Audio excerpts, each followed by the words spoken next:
सही विराजे आप आपन में बाहर भीतर एक निरंतर नाद बाजे गगन में।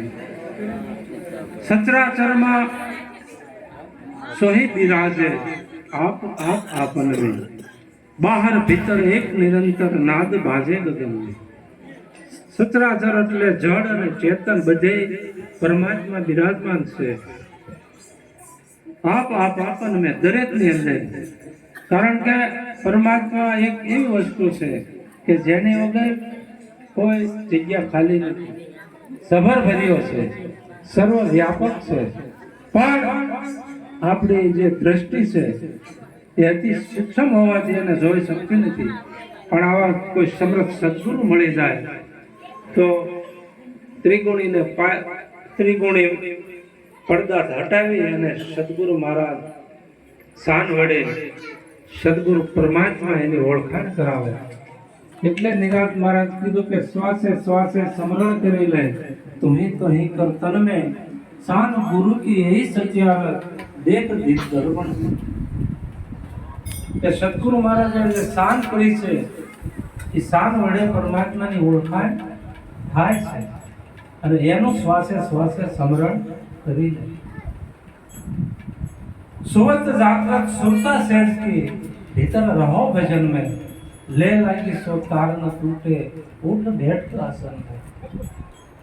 भक्ति ने केवी रीते करवी एनो निराज महाराज आपने दृष्टांत आपे કે તમે સૂતા હો કે જાગતા હો પણ તમારી સુરતા એ સહેજની અંદર રહેવી જોઈએ કે જે સદગુરુ મહારાજે શાન કરી છે।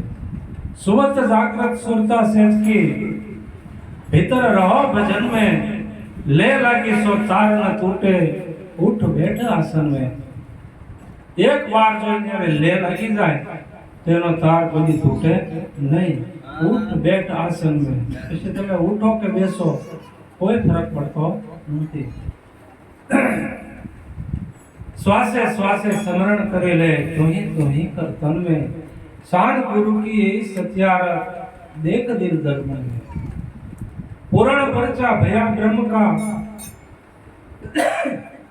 नाम लहा निर्गुण में के पूर्ण पर्चो ए छे के जेने निर्गुण नाम लीधुं, जे परमात्माનું જેને નામ લીધું છે એ પૂર્ણ પરચો છે।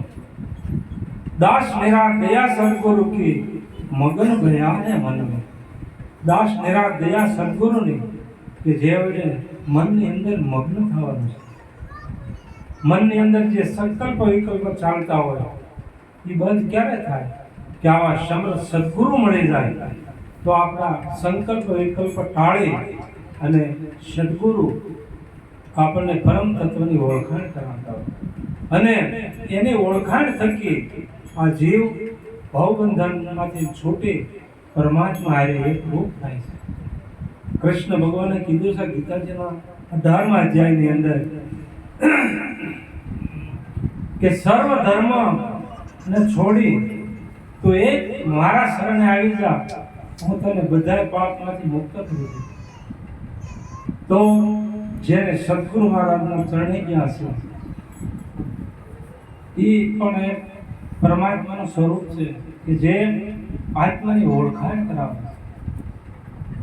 આત્મ તત્વ આ વિશ્વની અંદર એક જ એવું છે કે જે अजर से अमर से अविनाशी से अछेद्य से अपरिवर्तनशील से स्थिर से अचल से અને સનાતન એટલે કાયમ રહેવાવાળો। દેહ નાશ પામી જાય પણ આત્મા કદી નાશ પામતો નથી। તો સદગુરુ મહારાજ એની ઓળખાણ કરી અને આપણને ભક્તિનો માર્ગ બતાવે છે। કારણ કે બીજા માર્ગ તો ઘણા બતાવવાવાળા હોય છે પણ ભક્તિનો માર્ગ એક સદગુરુ સિવાય બીજા કોઈ બતાવી શકતા નથી। એટલા માટે નિરાત મહારાજ કે દાસ નિરાત દયા સદગુરુ की મગન ભયા है। મનની અંદર મગ્ન થઈ અને ભક્તિના રસ્તે આપણે વળવાનું છે। બોલો સદગુરુ મહારાજની જય।